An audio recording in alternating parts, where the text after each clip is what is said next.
أشرقت نفسي بنور من فؤادي حينما رددت يا رب العباد.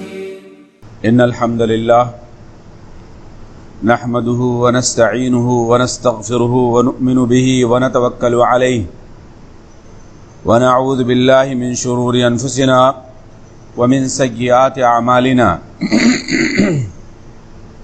من يهده الله فلا مضل له ومن يضلل فلا هادي له وأشهد أن لا إله إلا الله وحده لا شريك له وأشهد أن محمدا عبده ورسوله صفيه من خلقه وخليله بلغ الرسالة وأدى الأمانة ونصح لهذه الأمة حتى كشف الغمة وجاهد في الله حق جهاده وتركنا على المحجة البيضاء ليلها كنهارها لا يزيغ عنها إلا هالك. من يطع الله ورسوله فقد رشد ومن يعص الله ورسوله فإنه لا يضر إلا نفسه ولا يضر الله تعالى شيئا. أعوذ بالله من الشيطان الرجيم. بسم الله الرحمن الرحيم. يا أيها الذين آمنوا اتقوا الله وابتغوا إليه الوسيلة وجاهدوا في سبيله لعلكم تفلحون. وقال الله عز وجل ولو أنهم إذ ظلموا أنفسهم جاءوك فاستغفروا الله واستغفر لهم الرسول لوجدوا الله توابا رحيما. تمام تعریفیں اس اللہ رب العالمین کے لیے ہیں، اس خالق اور مالک کے لیے ہیں جس نے اس کائنات کو ہم سب کے لیے اور ہم سب کو فقط اپنی عبادت کے لیے پیدا فرمایا ہے۔ لاکھوں کروڑوں درود و سلام ہوں اس ذات مقدسہ مطہرہ پر جن کا نام نامی اسم گرامی محمد الرسول اللہ صلی اللہ علیہ وسلم ہے، جن کے ذریعے سے یہ توحید کی دولت، یہ صراط مستقیم اور یہ اللہ تبارک و تعالیٰ کی شریعت ہم تک پہنچی ہے، اور ہم سب کو اللہ تبارک تعالیٰ نے اس پر عمل کرنے کی توفیق عطا فرمائی۔ حضرات، آج تیسرا خطبہ ہے اور شرک کے تعلق سے ہے۔ آدم علیہ السلام سے لے کر محمد رسول اللہ صلی اللہ علیہ وسلم تک اللہ تبارک و تعالی نے نبیوں کو بھیجنے کا سلسلہ جاری رکھا، اور اس سلسلے کی آخری کڑی محمد رسول اللہ صلی اللہ علیہ وسلم کو قرار دیا۔ اب اس کے بعد قیامت کی صبح تک کوئی نبی آنے والا نہیں ہے، اور سارے نبیوں نے ایک ہی دعوت کا کام کیا ہے۔ کسی نبی کی دعوت کسی دوسرے نبی سے جدا نہیں ہے، سارے نبیوں کی دعوت ایک تھی، قولوا لا الہ الا اللہ۔ سارے انسانوں کو ایک دعوت سارے نبیوں نے دی کہ سب کے سب یہ بات کہو کہ اللہ کے سوا کوئی حقیقی معبود ہے ہی نہیں، عبادت صرف اللہ کی جائے گی، اللہ کے سوا کوئی عبادت کا حقدار نہیں ہے۔ یہ سب نبیوں کی دعوت مشترکہ تھی، لیکن افسوس کہ قرآن مجید ہمارے درمیان میں ہے۔ رسول اللہ صلی اللہ علیہ وسلم کی زندگی میں جو قرآن جبرائیل لے کر آئے، وہ قرآن آج بھی محفوظ ہے، اور وہ قرآن قیامت کے صبح تک بھی محفوظ رہے گا۔ اللہ اس کا محافظ ہے، اس میں کوئی باطل نہ آگے سے بدل سکتا ہے، نہ اس کو پیچھے سے، نہ دائیں سے، نہ بائیں سے، اس میں کسی قسم کی تبدیلی نہیں آ سکتی۔ لا یأتیہ الباطل من بین یدیہ ولا من خلفہ تنزیل من حکیم حمید۔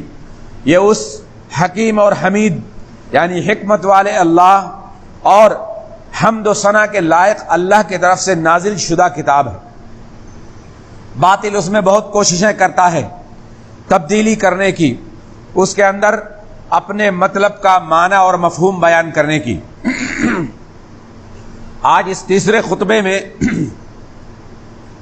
اس مولوی کا عالم کہنا مناسب نہیں ہے، حالانکہ ان کے پاس بڑی بڑی ڈگریاں ہوتی ہیں، بڑی بڑی سندیں ہوتی ہیں، اور ان کے لوگ ان کو عالم کہتے ہیں، لیکن عالم کا مطلب ہوتا ہے علم والا، اور علم قرآن سے شروع ہوتا ہے، قرآن پہ ختم ہوتا ہے۔ شریعت کا علم قرآن سے شروع ہوتا ہے، قرآن پہ ختم ہوتا ہے، اس لیے قرآن کی دلیلیں سمجھنے کی ضرورت ہوتی ہے۔ اور ہم قرآن کو کیسے سمجھیں گے؟ جیسے محمد الرسول اللہ صلی اللہ علیہ وسلم نے سمجھا، اور جیسے حضرت ابوبکر سے لے کر آخری صحابی تک رسول اللہ نے صحابہ کو سمجھایا، بس۔ اس کے علاوہ آج کے مولوی ہندوستان کے، پاکستان کے، دنیا بھر کے مولویوں سے پڑھنے کی، سمجھنے کی ضرورت نہیں ہے۔ ہم قرآن کو اسی انداز میں سمجھیں گے جیسے ابوبکر اور عمر نے سمجھا۔ جو آیتیں اس زمانے میں تھیں وہی آج ہیں، جو ان آیات کا ترجمہ اس زمانے میں تھا وہی آج ہے، اس میں کوئی تبدیلی نہیں ہو سکتی۔ جب ہم قرآن کو تبدیل کریں گے، اس کا معنی اور مفہوم اپنی مرضی سے بیان کریں گے، تو گویا کہ ہم نے اللہ کے نازل شدہ قرآن کو تبدیل کرنے کی کوشش کی، اور یہ کام کفریہ کام ہے، یہ کفریہ کام ہے جو قرآن کے ترجموں میں تبدیل کرتے ہیں۔ اب آئیے، 2 آیتیں میں نے پڑھی ہیں جو اس مولوی نے مجھے بھیجی ہیں قرآن کریم کی۔ ڈائریکٹ میرے ساتھ مولوی کی بات نہیں ہے، بیچ میں ایک شخص واسطہ ہے۔ مولوی کا دعویٰ کیا ہے؟ اچھے سے اس دعوے کو سنیے، اس کا دعویٰ سنیے، اور میں سمجھتا ہوں قرآن پڑھے بغیر بھی آپ کو انشاءاللہ سمجھ میں آ جائے گا کہ اس کا دعویٰ کیسا ہے۔ مولوی کا دعویٰ ہے، کہتا ہے کہ غیر اللہ سے ان کی بعد وفات، میں لفظ بلفظ جو لفظ اس نے کہے ہیں وہی لفظ کہہ رہا ہوں، غیر اللہ سے یعنی اللہ کو چھوڑ کر کسی سے بھی، کوئی بھی ہو، سب سے وہ کہہ رہا ہے، غیر اللہ سے ان کے بعد وفات ان کو حاجت روائی کے لیے پکارنا یا ان سے مدد مانگنا شرک نہیں ہے۔ اور کہتا ہے نیز جو ایسا کرے وہ مشرک نہیں، حتیٰ کہ وہ شخص گنہگار ہی نہیں۔ ایک دعوے میں 3 باتیں کہی گئی ہیں کہ غیر اللہ کو حاجت روا، مشکل کشا، اللہ کو چھوڑ کر ماننا یہ کسی قسم کا کوئی شرک نہیں ہے، اور حاجت روائی غیر اللہ سے کرنے والا بھی مشرک نہیں ہے، اور حتیٰ کہ یہ عمل کرنے والا گنہگار بھی نہیں ہے۔ آپ لوگ سمجھے کچھ؟ اللہ کو چھوڑ کر جو قبروں میں چلے گئے، یہاں لفظ اس نے کیا استعمال کیا ہے؟ بعد الوفات، مرنے کے بعد۔ یہ شرک نہیں ہے اور اس کا کرنے والا مشرک نہیں ہے اور یہ گناہ نہیں ہے۔ اگر اس روئے زمین پر یہ کام گناہ نہیں ہے تو اللہ کے نزدیک پھر کوئی کام گناہ ہو ہی نہیں سکتا۔ کیوں؟ کیونکہ اللہ تعالیٰ نے سورہ لقمان کی آیت نمبر 15 پارہ نمبر 21 اللہ تبارک تعالیٰ نے فرمایا ان الشرک لظلم عظیم، اور لقمان علیہ السلام نے اپنے بیٹوں کو کہا یا بنی لا تشرک باللہ، اللہ کے ساتھ کسی کو شریک مت بنانا۔ شریک کا مطلب کیا ہوتا ہے؟ جو کام میں آپ کے ساتھ کر رہا ہوں وہی کام ان کے ساتھ کروں، یہ شراکت ہو گئی۔ جو کام میں اپنے لیے کر رہا ہوں وہی کام آپ کے لیے کروں، یہ شراکت ہو گئی۔ شراکت کا مطلب ہوتا ہے پارٹنر بنانا، ساجھیدار بنانا، برابر کھڑا کر دینا۔ اب اللہ لڑکا دیتا ہے تو ہم قبر والے سے لڑکا مانگے تو اللہ کی برابری ہے یا نہیں؟ اللہ زندگی دیتا ہے، اگر ہم زندگی کی بھیک کسی قبر والے سے مانگیں تو یہ اللہ کی برابری نہیں ہے۔ اگر بیماری اللہ دیتا ہے، بیماری اللہ دیتا ہے تو اس میں شفا کون دیتا ہے؟ قبر والا۔ اللہ کہہ رہا ہے میں تجھ پر مصیبت ڈالنے والا ہوں اور ڈال کر رہوں گا، اور یہ مولوی کہہ رہا ہے میں قبر والے سے تیری شفاعت کو ہٹا کر رہوں گا، اس کو ٹال کر رہوں گا۔ یعنی قبر والا اللہ کے حکم کو ٹال دے گا۔ کلیئر بات، سادہ لفظوں میں بات کرتا ہوں، میں عربی اور فارسی کا جملہ نہیں استعمال کرتا یا گاڑھی اردو نہیں بولتا جو آپ لوگوں کی سمجھ میں نہ آئے، یا جو لوگ میرا خطبہ سنتے ہیں یہاں سے لے کے سعودی عرب تک کوئی ایسا نہ ہو جس کے سمجھ میں نہ آئے کہ یہ کون سے لفظ کے معنی. میں سادہ لفظوں میں بات کرتا ہوں. مصیبتیں ڈالنے والا کون؟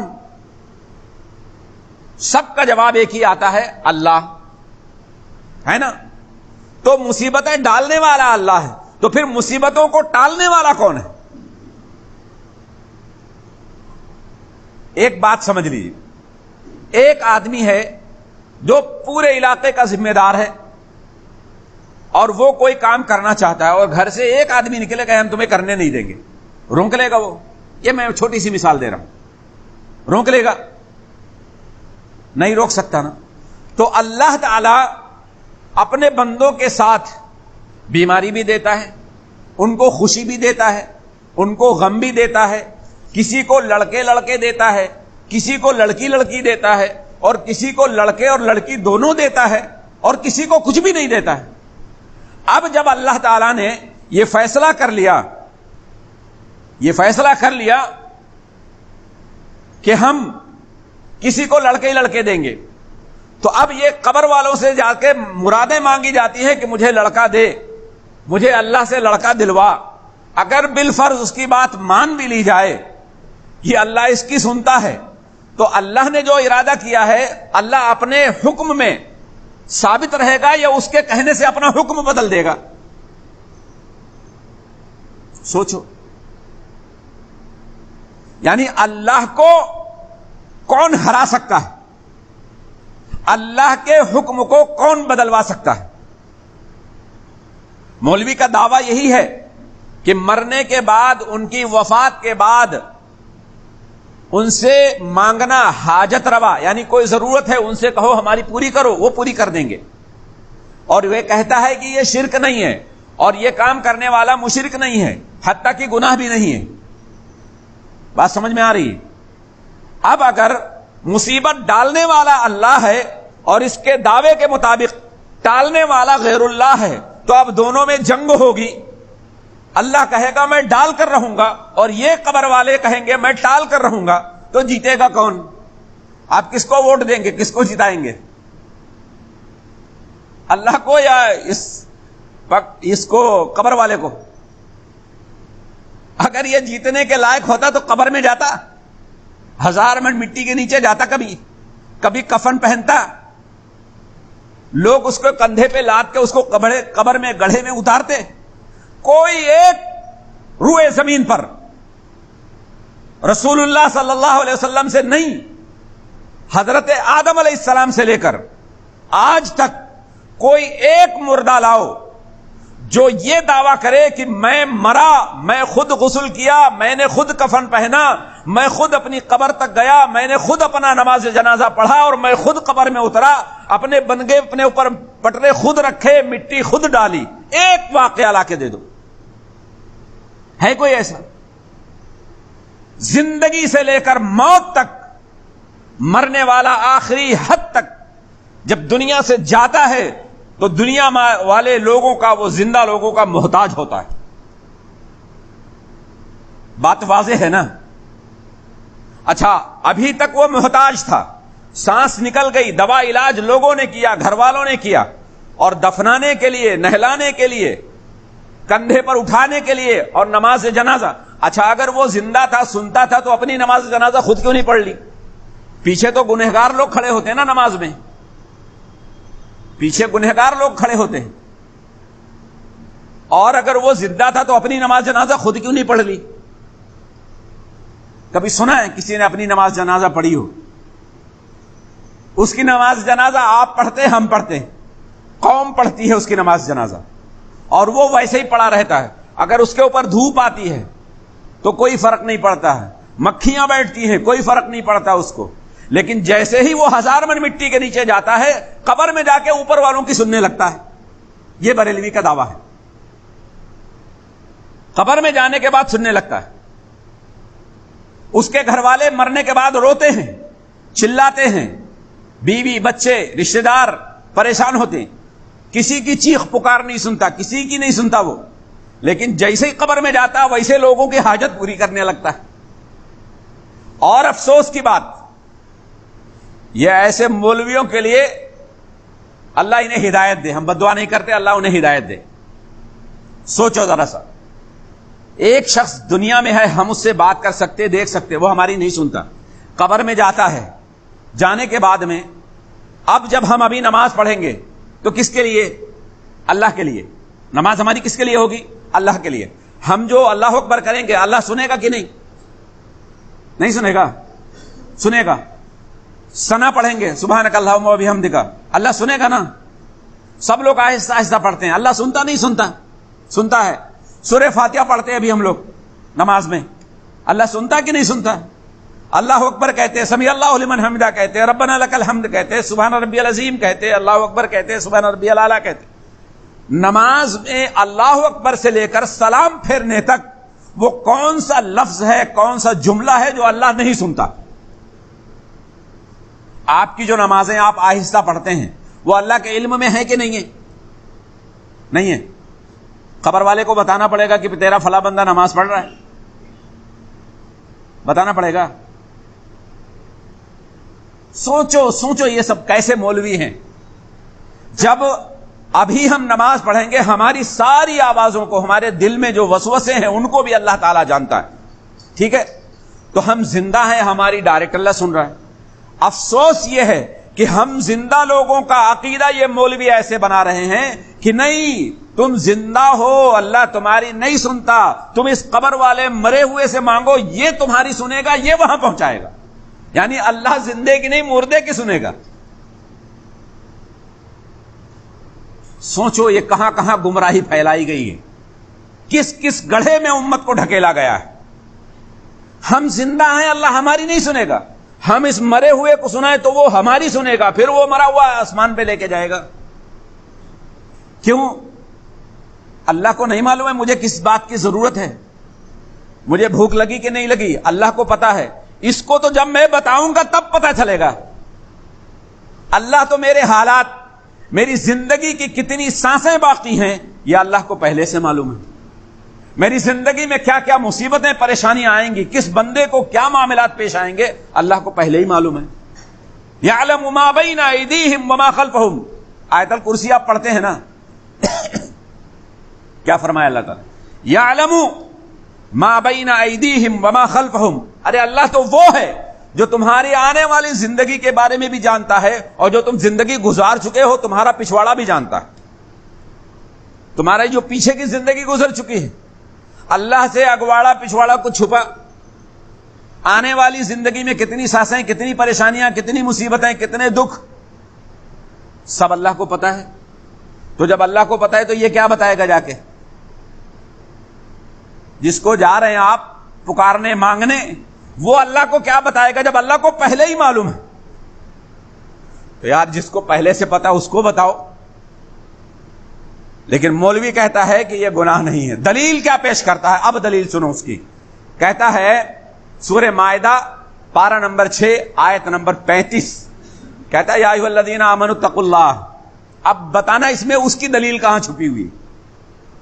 کہتا ہے یا ایھا الذین آمنوا اتقوا اللہ, اے ایمان والو اللہ سے ڈرو. ٹھیک ہے, ہم سب کو ڈرنا چاہیے اللہ سے, ہے نا. اور حالانکہ اتقوا اللہ, جو اتقوا اللہ ہے نا, عرب میں بہت بولتے ہیں اتق اللہ, اللہ سے ڈر, اتقوا اللہ, اللہ سے ڈرو. یہ الفاظ بولے جاتے ہیں. جیسے کوئی آدمی کوئی غلط کام کرتا ہے, کوئی بات جھوٹی منہ سے نکل گئی, فوراً سامنے والا وہاں عرب میں آپ کو بولے گا یا اخی اتق اللہ, اے بھائی اللہ کے اللہ سے ڈرو, خوف کھاؤ کچھ, ہے نا. لیکن عرب یہ جو اتقوا اللہ تقوی کے معنی میں آتا ہے, اللہ سے تقوی اختیار کرو. کیا مطلب ہے؟ عربی میں آتا ہے جیسے ہم پڑھتے ہیں نا ربنا آتنا فی الدنیا حسنۃ وفی الآخرۃ حسنۃ وقنا. حسنتوں کے بعد کیا ہے؟ وقنا, واو اور قاف اور نون الف. عربی میں ایک حرف بھی ایک جملہ ہے. یہ دنیا کی واحد عربی کی فصاحت ہے. ایک حرف کسی زبان کا, دنیا میں جتنی بھی زبانیں بولی جاتی ہیں, کسی ایک زبان سے آپ مطلب نہیں سمجھ سکتے. ایک حرف سے آپ ایک مطلب نہیں نکال سکتے, نہیں نکال سکتے نا, دنیا میں کسی بھی زبان میں لے لے. لیکن عربی زبان میں اللہ تعالیٰ نے ایک حرف سے پورا جملہ بتا دیا. کیا ہے؟ جب ہم کہتے ہیں اللہ ربنا آتنا فی الدنیا حسنہ، اے اللہ ہمیں دنیا کی بھلائیاں عطا فرما، وفی الآخرۃ حسنہ، اور ہمارے لیے آخرت کی بھلائیاں عطا فرما، اور وقی، واو کے معنی کیا ہے؟ اور، واو کے معنی اور قی، کاف زیر قی، جو بڑا کاف آتا ہے جس کو ہم لوگ پڑھتے ہیں، کاف زیر قی کا کیا مطلب ہے؟ بچو، صرف کاف کے نیچے زیر لگا دو، کیا مطلب ہوتا ہے؟ بچو، ایک جملہ ہے، آپ راستے میں جا رہے ہیں، آپ کے گڈھا آ گیا، ٹھیک ہے، گڈھا آنے سے اگر ہم آپ کو دیکھ رہے ہیں کہ آپ گڈھے میں گرنے والے ہیں، آپ کے ٹھوکر لگنے والی ہے، تو ہم کو اگر آپ کو بچانا ہے تو عربی میں ہم کو صرف اتنا کہنا کہ بچو. یہ عربی کی فصاحت ہے اور یہ عربی کی بلاغت. کائنات کی کوئی زبان اس کا مقابلہ نہیں کر سکتی. تو ہم کیا کہتے ہیں؟ وقنا عذاب النار، اے اللہ ہمیں جہنم کے آگ سے بچا لے، جہنم کے عذاب سے بچا لے. تو قاف کے نیچے صرف زیر لگانے سے معنی اور مفہوم بدل جاتا ہے. تو یہاں پر اگر ترجمہ کیا جائے، ترجمہ ٹھیک ہے، یا ایھا الذین آمنوا اتقوا اللہ، ایمان والو اللہ سے ڈرو. حالانکہ کیا ہے؟ اے ایمان والو اللہ سے بچو. بچو کا کیا مطلب ہے؟ یعنی ہر وہ عمل جو اللہ کے عذاب میں تمہیں مبتلا کر دے اس سے بچو. اللہ نے جو حرام کیا ہے اس سے بچو. اللہ نے جو تمہارے لیے ناجائز کر رکھے ہیں کام، جو چیزیں، ان سے بچو. ڈر کا مطلب یہی ہوتا ہے. ورنہ ڈرنے کا مطلب ہوتا ہے ہٹ جاؤ وہاں سے. سانپ اگر ہے تو اسے ڈرو کا مطلب اس کے قریب تھوڑی جائیں گے. لیکن ایک چیز ہوتی ہے کہ ماں مارتی ہے اور بچہ ماں کے گھٹنوں ہی میں، ماں کی ٹانگوں میں جا کے لپٹ جاتا ہے. ڈرتا تو ہے لیکن ماں سے محبت بھی کرتا ہے. اسی طرح سے ہم اللہ سے ڈرتے تو ہیں لیکن محبت کرتے ہیں. کس بنیاد پر؟ کہ اس کی حرام کردہ چیزوں سے ہمیں بچنا ہے. یہ ہے ڈر. بات واضح ہو گئی نا؟ اب اس کی دلیل سنے. کہتا ہے یا ایھا الذین آمنوا اتقوا اللہ، ایمان والو اللہ سے ڈرو، وابتغوا الیہ الوسیلہ، اور اس کی طرف وسیلہ پکڑو. اس کی طرف وسیلہ ڈھونڈو، وسیلہ تلاش کرو. کاہے کا؟ کس بات کا؟ کون سا وسیلہ ہے نا؟ قرآن عربی میں ہے یا اردو میں؟ عربی میں ہے نا. تو عربی لفظ کو ہم عربی سے سمجھیں گے اور اگر اردو سے سمجھیں گے تو زندگی پلٹ جائے گی.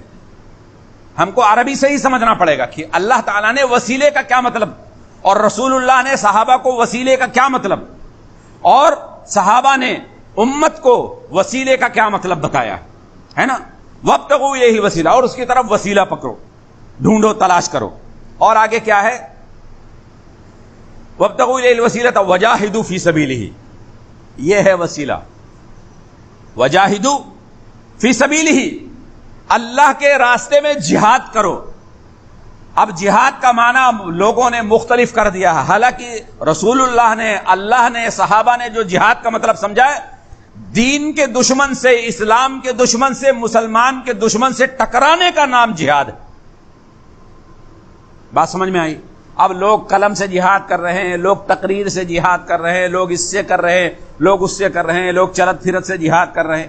یہ جہاد نہیں. جہاد کے نام پہ جد و جہد ہے، وہ جہاد نہیں ہے. جہاد صحابہ نے کیا. بدر میں شہید ہوئے وہ جہاد تھا.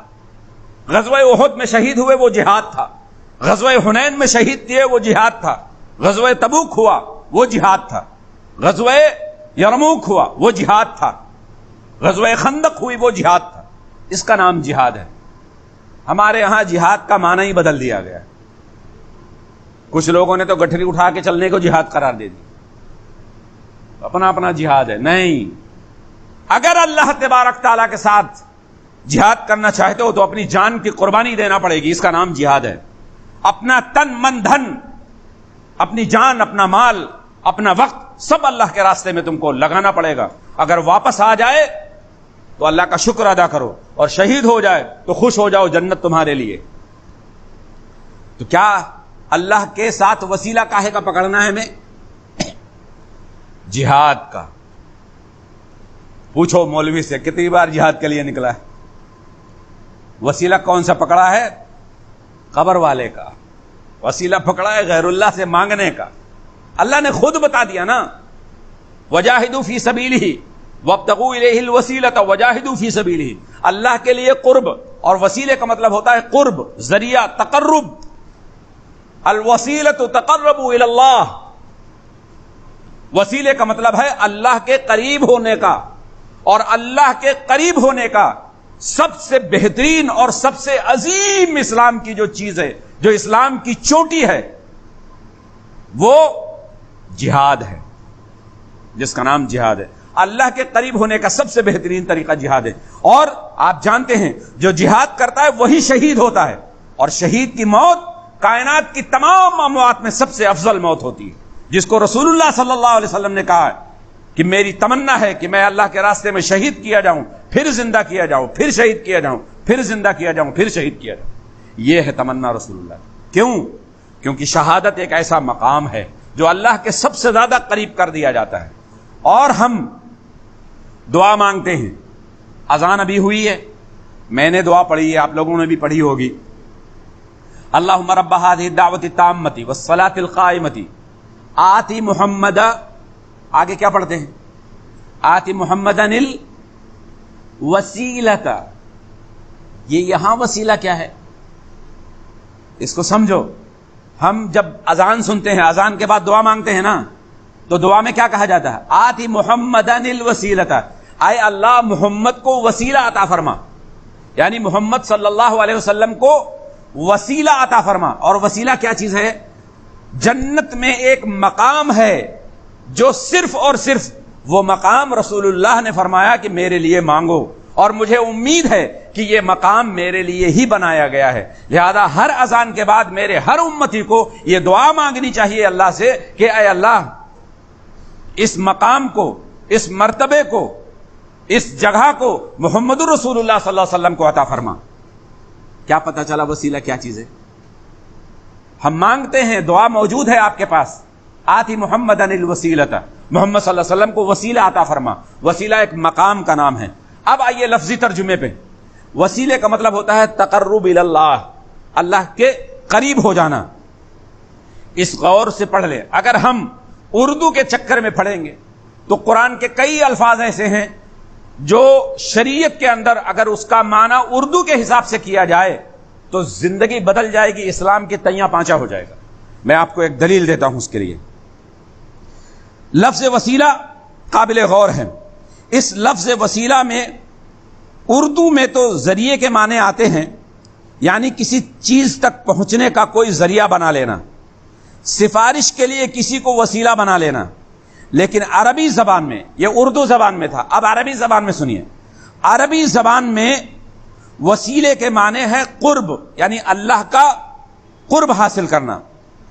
بعض الفاظ ایسے ہیں جن کا عربی میں مفہوم کچھ اور ہوتا ہے، جبکہ اردو میں اس کا معنی بالکل الٹ ہوتا ہے اور بالکل الگ ہوتا ہے. جیسے اللہ تبارک، اردو میں ہم بولتے ہیں ایک لفظ ذلیل، بولتے ہیں نہیں بولتے ہیں؟ ذلیل، بہت ذلیل آدمی. بہت ذلیل کا کیا مطلب ہوتا ہے؟ اس کے گلے لگ جاؤ، اس کو اپنے قریب کر لو. اس کا سادہ سا ترجمہ ہے ذلیل کا کمینہ. دو لفظ بولے جاتے، بہت ذلیل کمینے آدمی ہوا، بہت کمینہ آدمی، بہت ذلیل آدمی، یہ الفاظ بولے جاتے. تو اردو میں کیا معنی ہے ذلیل کا؟ کمینہ. اب آئیے قرآن میں کس کو کہا گیا ہے ذلیل عربی کے حساب سے؟ اللہ تبارک تعالیٰ نے سورہ آل عمران میں پارہ نمبر 4 آیت نمبر، اللہ تبارک تعالیٰ نے 123 نمبر کی آیت میں اللہ تعالیٰ نے فرمایا کیا؟ وَلَقَدْ نَصَرَكُمُ اللَّهُ بِبَدْرٍ وَأَنْتُمْ أَذِلَّةٌ. یہاں پہ اذلہ کا مطلب ہے ذلیل. اور اللہ تبارک تعالیٰ کہہ کس سے رہا ہے؟ صحابہ اکرام سے. صحابہ اکرام کے لیے کوئی مائی کا لفظ ذلیل استعمال کر سکتا ہے کسی کے اندر کہ کسی صحابی کے بارے میں ذلیل کا لفظ استعمال کر سکے؟ سیدھا جہنم جائے گا. کسی صحابی کے بارے میں یہ لفظ استعمال کرنا وہ اپنی بدنصیبی کا ثبوت دے دے گا. کیا فرمایا اللہ تعالیٰ نے؟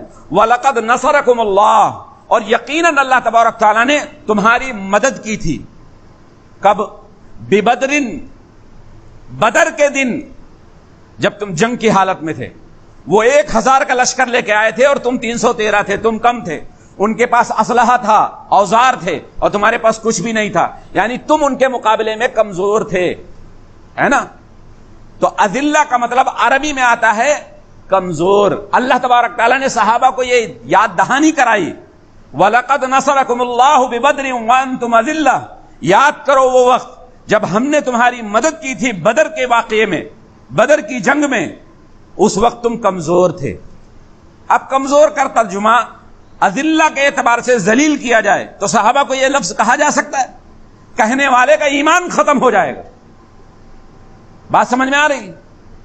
تو اذلہ کا مطلب ہوتا ہے کمزور۔ اسی طرح سے وسیلے کا مطلب ہوتا ہے، وسیلہ کا مطلب ہوتا ہے تقرب، قرب حاصل کرنا۔ اور یہاں مولوی دعوے میں دلیل پیش کرتا ہے قرآن کی، وہ بھی اپنی عقل کے مطابق،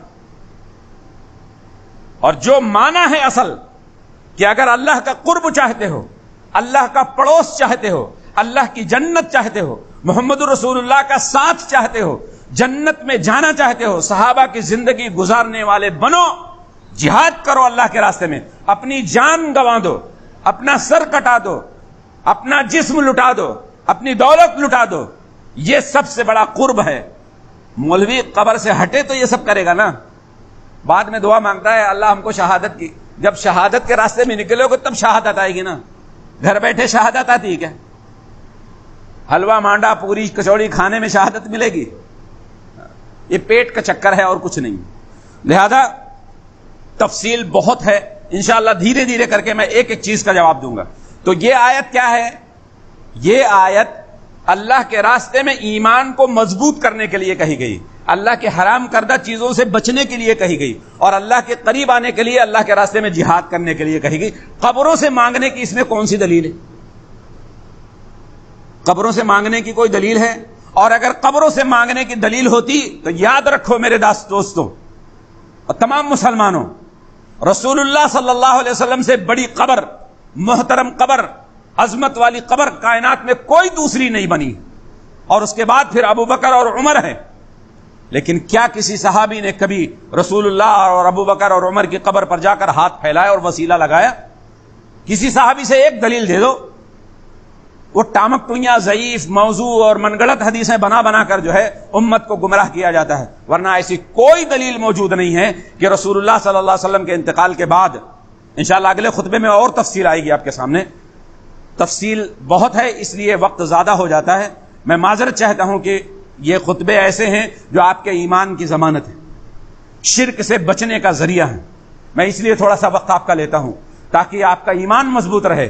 زندگی بھوکے پیاسے، پھٹے کپڑوں میں، نئے کپڑوں میں، پرانے کپڑوں میں، پرانے گھر میں، سڑے گھر میں، اچھے گھر میں گزر جائے گی۔ یاد رکھو میرے بھائیوں، قبر کا وہ مقام ہم سب کے لیے ایک جیسا ہے، وہاں نہ امیر اور نہ فقیر، نہ نئے کپڑے والا نہ پرانے کپڑے والا۔ اگر وہ مشرک ہو کر مرا ہے تو اگر حویلی میں بھی رہتا ہے تو وہ قبر اس کے لیے جہنم بن جائے گی، اور اگر کسی جھوپڑی کے اندر انسان مرا ہے اور وہ اللہ کی توحید پر مرا ہے، غیر اللہ کے آگے جھکا نہیں ہے، غیر اللہ کے آگے ہاتھ نہیں پھیلائے ہیں، اللہ کی قسم اس امیر مرنے والے سے وہ غریب قبر میں عیش کی زندگی جیے گا، اور فرشتے اس سے کہیں گے نم کنوم العروس، سو جا، تجھے نیند آئے گی جیسے نئی نویلی دلہن کو آتی ہے، سو جا، تیرے لیے جنت سے کھڑکی کھول دی جائے گی، اور 70 ہاتھ اس کی قبر کو وسیع کر دیا جائے گا، سامنے سے، بیک سے، سائڈ سے، وسیع، آرام سے سوتے رہو۔ دنیا میں اگر کوئی اللہ تبارک تعالیٰ نے آپ کے اوپر آزمائش ڈالی ہے تو اس سے گھبرانے کی ضرورت نہیں ہے، لیکن اپنے آپ کو شرک سے بچانا بہت ضروری ہے۔ قبر والے زندوں کے محتاج ہیں، زندہ قبر والوں کے محتاج نہیں ہیں۔ یاد رکھیں یہ جملہ، ہم زندہ لوگ اللہ کے محتاج ہیں، اور وہ جو قبروں میں ہیں وہ بھی اللہ کے محتاج ہیں۔ وہ قبر والے ہماری دعاؤں کے محتاج ہیں کہ ہم ان کے لیے دعا مانگیں، اے اللہ ان کی مغفرت کر دے، اے اللہ ان کو جنت میں جگہ عطا فرما دے۔ ہم ان کے لیے سب کچھ کر سکتے ہیں، وہ ہمارے لیے کچھ نہیں کر سکتے۔ اللہ تعالیٰ سے دعا ہے کہ اللہ تبارک تعالیٰ ہم سب کو صحیح العقیدہ بنائے، رسول اللہ صلی اللہ علیہ وسلم کی زندگی، صحابہ کی زندگی میں جو اعمال ہیں ان اعمال کو کرنے والا بنائے، قرآن اور سنت کے مطابق زندگی گزارنے والا بنائے۔ آمین یا رب العالمین۔ اقول قولی هذا واستغفر الله لي ولكم ولسائر المسلمين من كل ذنب فاستغفروه انه هو الغفور الرحيم۔